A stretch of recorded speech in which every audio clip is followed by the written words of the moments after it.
Someone like you. I always thought I knew what betrayal felt like. The time my college roommate stole my research and presented it as her own. The moment I discover my first real boyfriend had cheated on me with my supposed friend. Even the day my father walked out on our family, when I was 12, leaving nothing but a hastily scribbled note on the kitchen counter.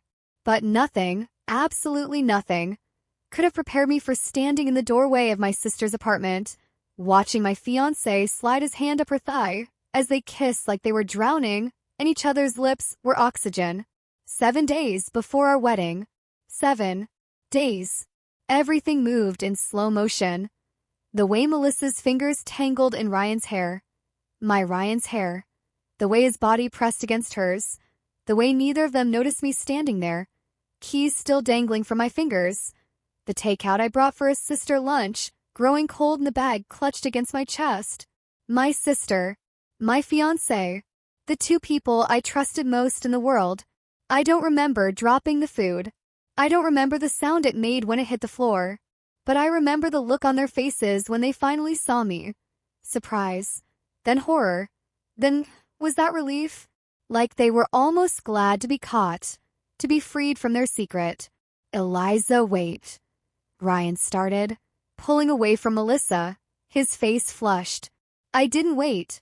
I turned and walked out, closing the door behind me with a soft click that somehow seemed more final than if I'd slammed it. The elevator was mercifully empty. As I descended from Melissa's 15th floor apartment, I stared at my reflection in the mirrored wall. I looked strangely calm, composed even. 32 years old, shoulder-length brown hair smoothed into the professional bob I'd adopted after law school, wearing the cream silk blouse that Ryan had said brought out the green in my eyes. I didn't recognize myself. By the time I reached my car, both their names were lighting up my phone. I turned it off and drove, ending up at Lindsay Park with no memory of choosing to go there. I sat on a bench facing the East River, New York City sprawling behind me like nothing had changed, like the world hadn't just imploded. The wedding was in 7 days. The Waldorf Astoria was booked. 187 guests had RSVP'd. My Vera Wong dress hung in my closet, altered to perfection. The honeymoon to Bora Bora was paid for in full, and my fiancé was sleeping with my sister, my younger sister, the one I practically raised after our father left and our mother retreated into alcoholism and depression, the one I'd put through college with my first attorney paycheck, the one who was supposed to be my maid of honor. I don't know how long I sat there, but the sun was setting when I finally turned my phone back on. 27 missed calls, 46 text messages, 3 voicemails. I listened to Ryan's first. Eliza, please call me. It's not what you think. Well, it is, but there's more to it. Please, just let me explain. Delete. My sisters. Liz, I know you hate me right now and you should, but please answer your phone. I'm worried about you. We need to talk about this. Delete. My mother's. Elizabeth. Why is your sister calling me crying about something to do with Ryan? What's going on? Call me back immediately. Delete. I scrolled to a name I hadn't called in over a year. Someone who knew me before Ryan, before law school, before I became the responsible, put-together person everyone relied on. Eliza fucking Armstrong. Jade answered on the second ring. To what do I owe this honor? My fiancé is sleeping with my sister, I said, my voice eerily steady. A beat of silence. Then, I'll pick you up in 20. Where are you? I gave her my location and hung up, turning back to the darkening river. For the first time since witnessing the kiss, I felt tears prick my eyes. Not from sadness, but from something that felt strangely like relief. 22 minutes later, Jade's ancient Jeep pulled up to the curb. She hadn't changed much in the year since I'd seen her. Still the same wild curly hair, now dyed deep purple, the same constellation of freckles across her nose, the same take-no-prisoners look in her eyes. She didn't say anything, just handed me a flask as I climbed in. I took a long swig, feeling the whiskey burn all the way down. So, she said, pulling away from the curb. Your place or mine? Neither, I replied, surprising myself. Can you just drive? And she did, winding through Brooklyn, then over the Manhattan Bridge, music playing softly, not asking questions, just being there. It was why I called her instead of any of my other friends. Jade didn't offer empty platitudes or unwanted advice. She just provided space. The wedding's in a week, I finally said, somewhere around Washington Square Park. Are you canceling it? I stared out the window at the streams of people, NYU students, tourists, locals, all living their lives, none of them aware that mine had just fallen apart. I don't know, I admitted. Well, Jade said, making an illegal U-turn that had several taxis honking. You've got options. Like what? Publicly humiliate myself by going through with marrying a man who's sleeping with my sister? Or publicly humiliate myself by canceling a wedding 7 days before? Jade flashed me a mischievous smile that I recognized from our wilder college days. Or option 3. Something unexpected. What does that mean? It means, she said, pulling up to a red light, that you, Eliza Armstrong, have spent your entire adult life doing the sensible thing, the responsible thing, taking care of your sister, taking care of your alcoholic mother, taking the safe route with your career, dating appropriate men who look good on paper. The light turned green, and she accelerated with unnecessary force. Maybe, she continued, this is the universe telling you it's time to do something crazy. I snorted. Like what?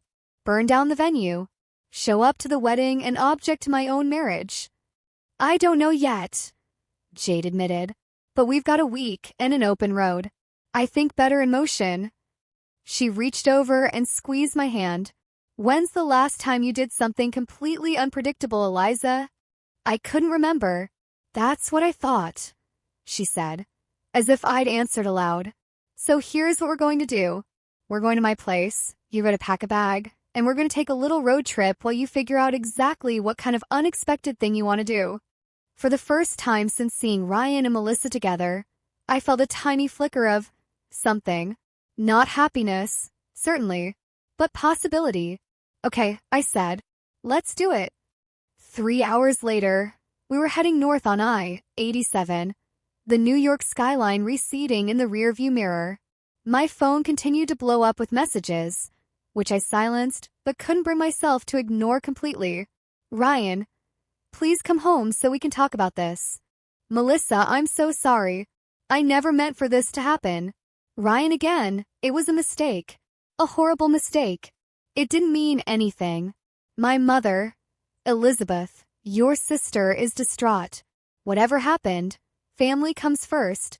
Call me. My best friend Natalie. Ryan just called me looking for you. What's going on? Are you okay? The wedding planner. Hi, Eliza.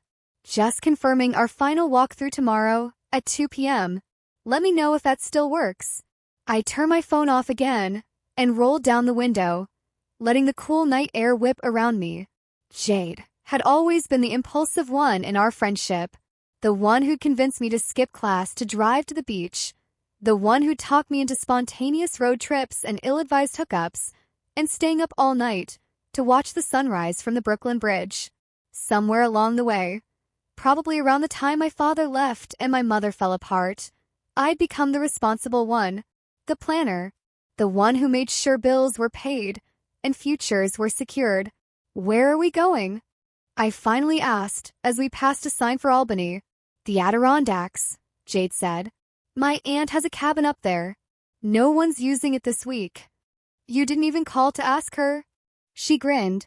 I'm family. It's fine. I should have been horrified at the impromptu invasion of someone's property. Instead, I found myself smiling for the first time in what felt like days. So, Jade said, turning down the music, you want to tell me what happened? Or we can just keep driving and pretend the world doesn't exist. Both are valid options. I stared out at the darkened highway, watching the dividing lines blur together. I went to surprise Melissa for lunch, I said. The words felt distant, like I was telling someone else's story. She's been stressed about work lately, and I wanted to check on her before the wedding. I have a key to her place for emergencies. She has one to mine too. I swallowed hard, remembering. I walked in and there they were, on her couch, kissing. His hand was... I trailed off. The image seared into my brain despite my efforts to erase it. Jesus. Jade muttered. How long do you think it's been going on? I don't know. Does it matter? A day? A month? A year? They betrayed me. Both of them. Jade nodded, her eyes fixed on the road. And your sister is supposed to be your maid of honor, right? I laughed, a harsh sound with no humor in it. Yep. She helped me pick out my wedding dress. She's been involved in every decision, every detail. Another thought struck me, making my stomach churn. Oh God, the bachelorette party. She planned it for this weekend. Well, Jade said dryly, I think you can safely skip that now. We drove in silence for a while. The only sounds the hum of the engine and the occasional ping of my phone, which I continued to ignore. You know, Jade said carefully, you never seemed that excited about the wedding. I turned to look at her, defensive words rising to my lips, then deflating. What do you mean? I mean, whenever you talked about it, it was always about the venue or the flowers or what your mother thought of the catering. Never about Ryan. Never about being excited to start your life with him. I stared at her profile in the dim light of the dashboard. That's not true. Isn't it? When's the last time you talked about Ryan with that spark in your eye? That thing people get when they're crazy about someone. I opened my mouth to argue, then closed it again. Had I ever had that with Ryan? There had been attraction, certainly. Comfort. Security. He was successful, stable, from a good family. He checked all the boxes I decided were important after a series of passionate, but ultimately disastrous relationships in my 20s. He made sense. I said quietly. We made sense together. Jade made a non-committal noise. And how's that working out for you? I turned back to the window, watching the silhouettes of trees against the night sky. Shut up and drive, Jade. She laughed, reaching over to squeeze my knee. That's my girl. The Eliza I know is still in there somewhere. But was she? I wasn't so sure anymore. The cabin was exactly what I needed. Rustic but comfortable, nestled among pine trees, with a small dock extending into a pristine lake. We arrived just after midnight, the place dark and silent except for the chorus of frogs and crickets. Welcome to nowhere, Jade said, flipping on lights as we entered. Population. 2 emotionally damaged women. I dropped my hastily packed bag on the wooden floor and took in my surroundings. Knotty pine walls covered in faded photographs, mismatched furniture that looked like it had been collected over decades, shelves lined with dog-eared paperbacks, and board games with missing pieces. I love it, I said, meaning it. Bathrooms through there if you want to wash up, Jade said, pointing. I'll make us something to eat. Aunt Martha always keeps the freezer stocked. 20 minutes later, we were sitting on the screened-in porch, eating grilled cheese sandwiches and drinking beer, the surface of the lake visible as a dark mirror reflecting the half-moon above. So, Jade said, wiping crumbs from her mouth, what's the plan? I stared out at the water. I don't know. I should probably call my mother at least. Let her know I'm okay. And Ryan? Melissa? I shook my head. I can't talk to them yet. I don't know what I'd say. Jade leaned back in her chair, studying me. You know what I think? I think you're actually relieved. Relieved? I repeated incredulously. That my fiancé and sister betrayed me a week before my wedding. That I have to call nearly 200 people and tell them it's off. That I've wasted 3 years of my life on someone who clearly didn't love me the way I thought he did. Yes, she said simply.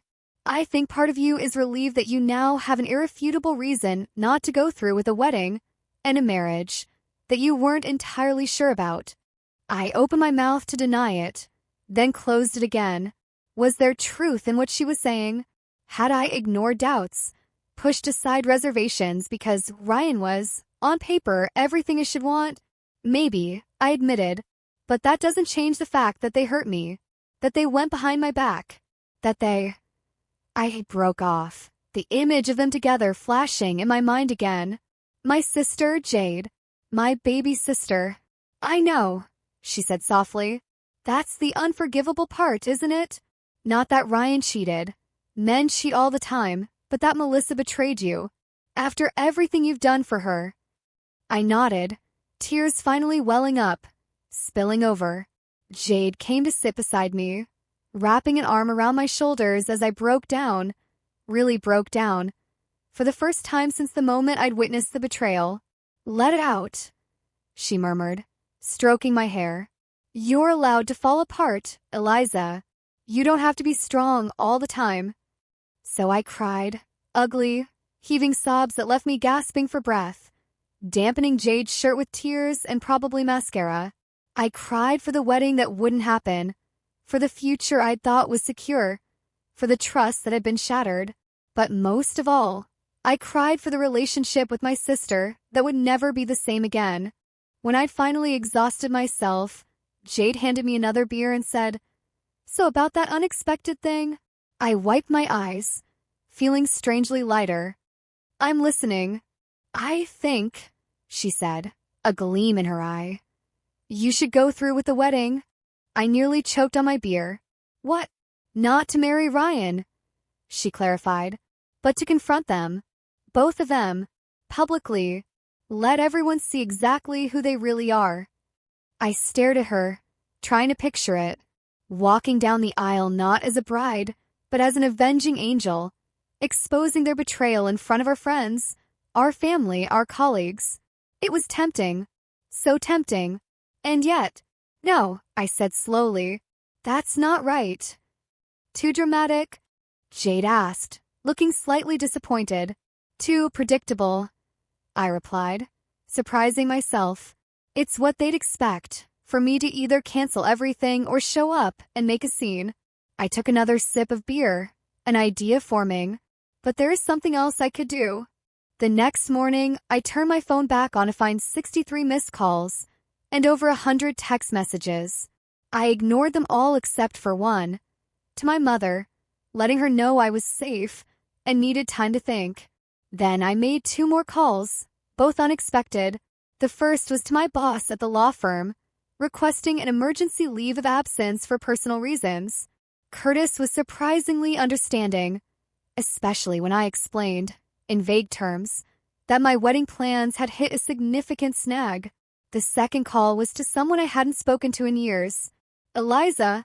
Alex's voice was exactly as I remembered it, deep, with that slight southern drawl that had always sent shivers down my spine. "Is everything okay?" "Not really," I said honestly, "but I'm working on it. I need a favor." Alex and I had dated in law school, passionately, intensely, before my fear of that very intensity had led me to break things off. He'd moved to Charleston to work for an environmental law nonprofit, and we'd lost touch, except for the occasional social media update. "Name it," he said without hesitation, and I remembered why I'd once loved him so completely. Alex never hesitated when someone he cared about needed help. "Are you still working on that case against Barrett Industries?" Barrett was a chemical company that had been dumping waste into local water sources, something Alex had been building a case against for years. "Still fighting the good fight," he confirmed. "Why?" "Because I want in," I said. "I need to get away from New York for a while, and I need something meaningful to focus on. Something that matters, not corporate contracts and billable hours." There was a pause. "This is unexpected." "I know, but I'm good at what I do, Alex, and I think I could help." Another pause. "Does this have anything to do with your upcoming wedding? The one I saw on Facebook?" I closed my eyes, leaning against the cabin's porch railing. "There isn't going to be a wedding." "I'm sorry," he said, and I could hear that he meant it. "Are you okay?" "No," I admitted, "but I will be." "So what do you say? Could you use another attorney on the case? Just temporarily, for a few months?" Eliza Armstrong volunteering for a case with no guaranteed paycheck and the potential for actual physical danger from corporate goons. Alex chuckled. I'd say this ex-fiancé of yours really did a number on you. You have no idea, I muttered. When can you start? I looked out at the lake, the morning sunlight dancing on its surface. I need about a week to tie up some loose ends in New York. Then I'm all yours. Professionally speaking, I added quickly. Professionally speaking, he agreed, and I could hear the smile in his voice. I'll email you the case files so you can start catching up. After hanging up, I turned to find Jade watching me from the doorway, coffee mug in hand, eyebrows raised. Was that who I think it was? I nodded. I'm going to Charleston to work with Alex on an environmental law case. She let out a low whistle. Alex, love of your life, Martinez. The one who wanted to marry you right out of law school. The one you broke up with because he was too passionate and didn't have a 5-year plan. I winced. Yes, that Alex. But it's just professional. I need to get away. And this is a case that actually matters. Unlike the corporate soul-sucking I've been doing for the past 7 years. Uh-huh, Jade said skeptically. And this has nothing to do with the fact that he's the only man you've ever dated who made you question your color-coded life plan. It's not about Alex, I insisted. It's about me. Making a change. Doing something unexpected. She raised her coffee mug in a toast. Well, running away to Charleston to work with your passionate ex-boyfriend on a dangerous environmental case certainly qualifies as unexpected. Ryan and Melissa won't see that coming. I smiled, feeling a flutter of something that might have been excitement. No, they definitely won't. So, Jade said, settling into the chair beside me. What's step 1 of this unexpected plan of yours? I took a deep breath. Step 1 is going back to New York. Today. I need to face them. Are you sure? We can stay here longer if you need more time. I shook my head. No. I need to do this now, while I'm still angry, before I start feeling sorry for them or, worse, for myself. Jade studied me for a long moment, then nodded. Okay, but I'm coming with you. Moral support and all that. I reached over and squeezed her hand. I wouldn't have it any other way. The drive back to New York seemed much shorter than the journey north. By mid-afternoon, we were pulling up in front of my apartment building in Brooklyn Heights. Ryan's car was parked in its usual spot. Of course, he would be waiting for me. Want me to come up with you? Jade asked. I shook my head. I need to do this alone. But stay close. I might need a getaway driver afterward. I'll circle the block, she promised. Text me if you need an emergency extraction. Taking a deep breath, I made my way upstairs. My hand trembled slightly as I inserted the key into the lock, but I steeled myself and pushed the door open. Ryan was sitting on the couch, head in his hands. He looked up as I entered, his eyes red-rimmed, his usually impeccable appearance disheveled. Eliza, he said, standing. Thank God. I've been so worried. Don't, I interrupted, staying near the door. Don't pretend you care about my well-being after what you did. He took a step toward me, then stopped when I backed away. I do care. I love you. What happened with Melissa was a mistake. A terrible, inexcusable mistake. A mistake. I repeated. Like accidentally putting salt in your coffee instead of sugar? Or was it more like accidentally falling into my sister? Lips first. Multiple times. It wasn't multiple times, he said quickly, then winced, realizing his error. I mean, it only happened twice. 3 times, maybe. It didn't mean anything. Stop talking, I said, raising a hand. Just stop. I don't need to know the details. I don't want to know the details. The only thing I need to know is why. Why her? Why my sister? Ryan sank back onto the couch, running a hand through his hair. I don't know. It just happened. We were working together on your bachelorette party plans, spending a lot of time together. One night we had too much to drink, and he trailed off. And you thought, hey, Why not betray the woman I'm about to marry by hooking up with her sister? I supplied, my voice dripping with sarcasm. It wasn't like that, he insisted. I felt guilty immediately. We both did. We agreed it would never happen again. But it did. It wasn't a question. He nodded miserably. Yesterday was the third time. We met to talk about ending it, but then you ended up with your tongue down her throat instead. Ryan flinched. Eliza, please. I know I've made a terrible mistake, but I love you. I want to marry you. We can work through this. I studied him. This man I'd planned to spend my life with. His handsome face, his successful career, his stable background.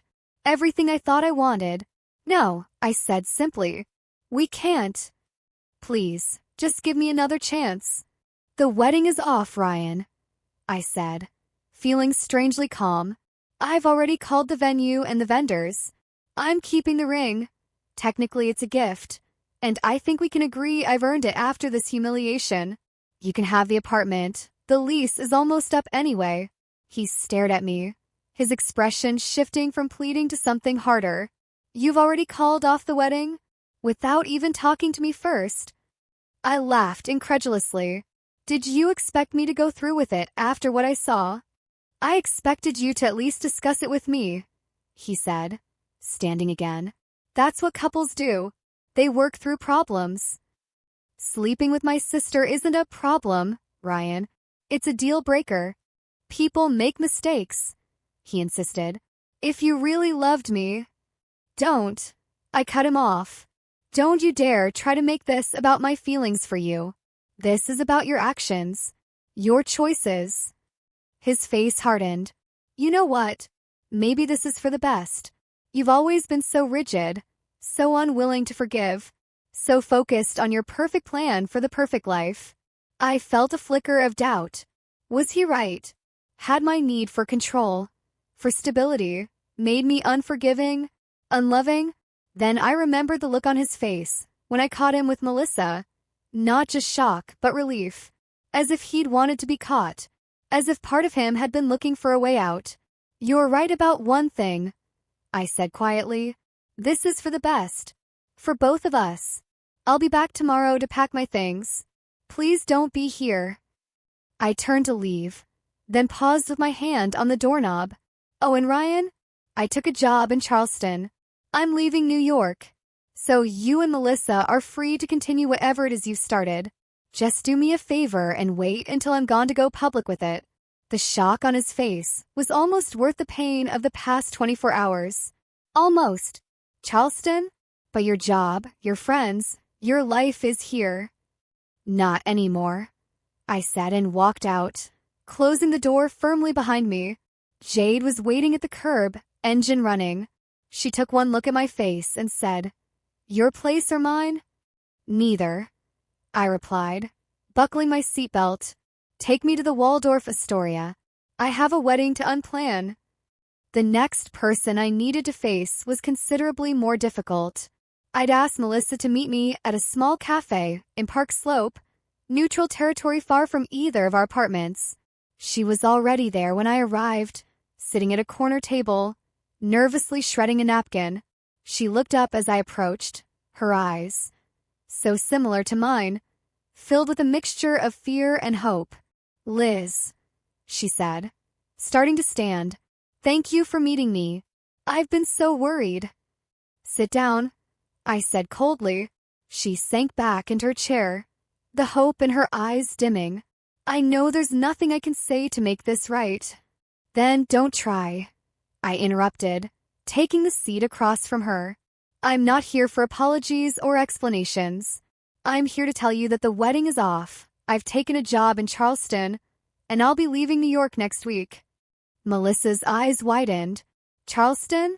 But what about your partnership track? What about my life here? I finished for her. The life where my sister sleeps with my fiancé behind my back. That life. She flinched, her eyes filling with tears. I never meant to hurt you. But you did, intentionally or not. You hurt me in the worst possible way. I leaned forward, forcing her to meet my gaze. Why Melissa? Of all the men in New York, why him? She stared down at the shredded napkin. I don't know. It just happened. Nothing just happens, I said sharply. You make choices. Both of you made choices. Melissa looked up, her cheeks wet with tears. I've always looked up to you, you know that? My perfect big sister. Perfect grades, perfect career, perfect fiancé. Do you have any idea what it's like living in your shadow?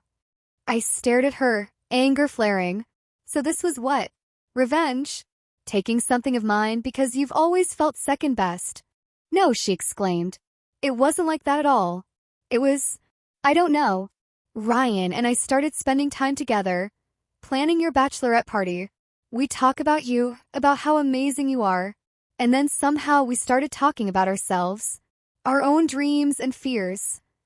She swallowed hard. He listened to me, Liz. Really listened. Not like he was comparing me to you, or wondering why I couldn't be more like you. Just me for myself. The twist of pain in my chest surprised me, not because my sister had found connection with Ryan, but because her words revealed how she'd felt all these years, like she was only ever seen in relation to me, never for herself. That still doesn't excuse what you did, I said, but my voice had lost some of its edge. I know, she whispered, and I'll regret it for the rest of my life. Not just because I hurt you, but because I betrayed the most important relationship in my life. You're not just my sister, Liz. You've been my parent, my friend, my rock. I would give anything, to take it back. I believed her. That was the worst part. I could see the genuine remorse in her eyes, the self-loathing, the fear of losing me forever. And despite the rage and hurt still churning inside me, I knew that eventually I would forgive her. Not now, maybe not for a long time, but someday. Because she was my sister. Because despite everything, I loved her. I'm still going to Charleston, I said firmly. I need space and time. I can't be around either of you right now. She nodded, wiping at her tears. I understand. And Ryan is free to do whatever he wants, I said, including date you if that's what this is. But don't expect me to come home for Thanksgiving dinner if he's there. Melissa looked genuinely horrified. No. God, no. It's over. It was over the moment you found out. We both knew immediately how terrible our mistake was.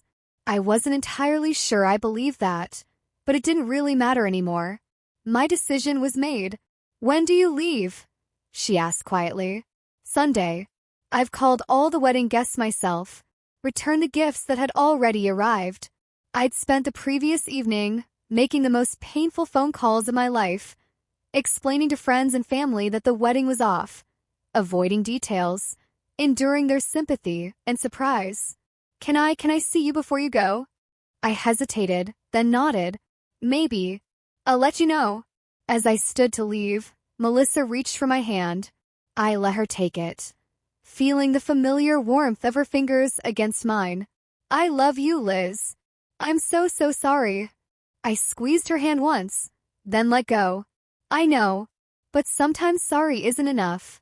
The week passed in a blur of practical arrangements, canceling vendors, packing up my apartment, arranging for my furniture to be shipped to Charleston, saying goodbye to friends and colleagues who still didn't understand why I was leaving so suddenly, abandoning a prestigious career for a nonprofit environmental law position in another city. Jade helped, providing moral support and practical assistance, never once questioning my decision. My mother was less understanding, alternating between weepy phone calls about family loyalty. Melissa made a mistake, but she's still your sister. And angry tirades about my impulsiveness. You're throwing away a perfectly good relationship and a brilliant career over one indiscretion.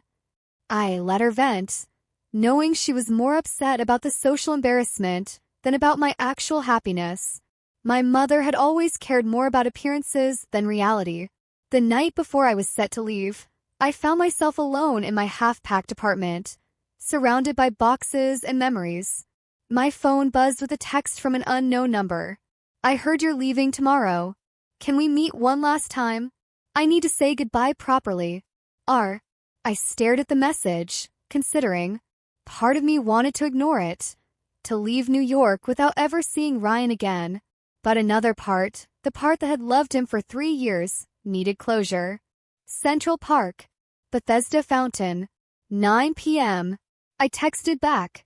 It was a clear October evening, the air crisp with early autumn. I walked through the park, fallen leaves crunching beneath my boots, toward the meeting spot. Ryan was already there, standing by the fountain, hands in the pockets of his wool coat. "Thank you for coming," he said as I approached. I nodded, keeping my distance. "You wanted to talk. So talk." He looked different somehow. Older, perhaps, or just sadder. "I wanted to see you one more time. To apologize again, face to face. Now that we've both had time to process everything." "I've processed it," I said. "And I've moved on." "To Charleston," he said. "With Alex." I raised an eyebrow.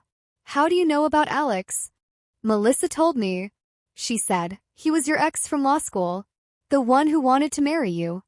"I'm not going there for Alex," I said firmly. "I'm going for the case. For a chance to do meaningful work." Ryan nodded, but he looked skeptical. "Eliza, I know I have no right to ask this, but is there any chance at all, that someday you might be able to forgive me?" I studied him in the dim light of the park lamps. This man I'd planned to spend my life with. This man who had betrayed me in the most painful way possible. Did I hate him? No. Did I still love him? Also no. And that realization struck me with surprising clarity. "I don't know, Ryan," I said honestly. "Maybe someday, but not anytime soon." He nodded, accepting this. "I understand. I want you to know that losing you has made me realize what I had, what I threw away." "That's how it usually works," I said, not unkindly. "We rarely appreciate what we have until it's gone." We stood in silence for a moment, the fountain bubbling softly behind us, strangers passing by, oblivious to our private drama. "I should go," I finally said. "I have an early flight tomorrow." Ryan reached out as if to touch me, then stopped himself. "Be happy, Eliza. You deserve that." "So do you," I replied, surprising myself with how much I meant it. "Just not with my sister." A ghost of a smile touched his lips. "Noted." As I turned to walk away, he called after me. "Eliza, for what it's worth, I think Charleston is lucky to have you. And so is Alex, if that's where this leads." I didn't answer, just raised a hand in acknowledgement and kept walking, feeling lighter with each step. Back at my apartment, I found Melissa sitting on the floor outside my door, knees pulled up to her chest. "What are you doing here?" I asked, neither angry nor welcoming. She stood, brushing off her jeans. "I wanted to give you something before you left." She held out a small package wrapped in tissue paper. I hesitated, then took it, carefully unwrapping it to reveal a delicate silver compass on a chain. "To help you find your way," she said softly, "even when everything feels uncertain." I ran my thumb over the smooth surface, feeling unexpected tears prick my eyes. "Thank you. I know it doesn't fix anything," she added quickly. I wanted you to have something to remember, that no matter what happens between us, you're my North Star, Liz. You always have been." The metaphor wasn't lost on me. I'd been her guide, her constant, while she'd been adrift. But maybe that was part of our problem. Maybe I'd been so busy directing her life that I'd neglected to fully live my own. "I'll call when I get settled," I said, neither promising forgiveness nor shutting the door on our relationship. She nodded, understanding the olive branch for what it was. "Can I hug you goodbye?" I hesitated, then opened my arms. She fell into them, and we held each other tightly, both crying now, mourning what we'd lost, but acknowledging that perhaps something new, something stronger and more honest, might eventually grow in its place. The next morning, Jay drove me to the airport, her ancient Jeep packed with my last few bags. "So this is it," she said as we pulled up to the departures terminal. Eliza Armstrong, throwing caution to the wind and starting over. I laughed, hardly throwing caution to the wind. "I have an apartment lined up, a job, and a 6-month plan. Baby steps," she conceded with a grin. "Still the most spontaneous thing you've done since college." We hugged goodbye, promising to visit each other soon. And then I was walking through the terminal, boarding pass in hand, feeling like I was stepping not just onto a plane, but into a new version of my life. As I settled into my seat, I took out my phone to put it on airplane mode. There was one last text from Ryan. "I'll always regret what I did. Be happy, Eliza." And one from Melissa. "I love you, sis. Always." I smiled faintly, turning off my phone without responding. They would be fine, and so would I. 3 hours later, I stepped out of the Charleston airport into warm southern sunshine. I took a deep breath of the unfamiliar air, feeling both terrified and exhilarated. A tall figure leaning against a battered pickup truck caught my eye. Alex, looking both exactly the same and completely different from my memories. His face lit up when he saw me. That crooked smile that had once made my heart race. "Eliza Armstrong," he called, walking toward me. "As I live and breathe." "Martinez," I replied, smiling despite myself. "Still driving that death trap, I see." "Hey, don't insult Bertha. She's sensitive." He took my suitcase, his hand briefly brushing mine. "Welcome to Charleston. Thanks for meeting me," I said as we walked to his truck. "And for the job." "Don't thank me yet. You haven't seen the office or met our opposition." He opened the passenger door for me. Ever the Southern gentleman. "You sure you're ready for this? It's a long way from corporate law in New York." I fingered the compass necklace around my neck, thinking about the path that had led me here. Not the path I'd planned, certainly, but maybe the one I needed. "I'm ready," I said, climbing into the truck. "Let's go save the world, or at least a small part of South Carolina." Alex grinned as he started the engine. "That's my girl." I didn't correct him, didn't point out that I wasn't his girl. At least not yet, and maybe not ever again. Instead, I rolled down the window, letting the warm Carolina air rush over me, carrying away the last vestiges of the life I'd left behind. Ahead lay uncertainty, challenge, possibility, a chance to rediscover the Eliza who'd gotten lost somewhere between responsibility and routine, a chance to find out who I really was when I wasn't defined by being the perfect daughter, the perfect sister, the perfect fiancé. As we drove away from the airport, I spotted a billboard for a local wedding venue. 6 months ago, the sight might have filled me with excitement or anticipation. Now it simply made me smile. Sometimes, the most unexpected changes lead us exactly where we need to be. And sometimes, betrayal becomes the doorway to a freedom we didn't know we needed. I wasn't running away from New York, from Ryan, from Melissa. I was running towards something else, toward myself, toward a life that felt authentic rather than merely appropriate. And for the first time in years, I couldn't wait to see what happened next. The end. Don't forget to like, comment, and subscribe for more incredible content.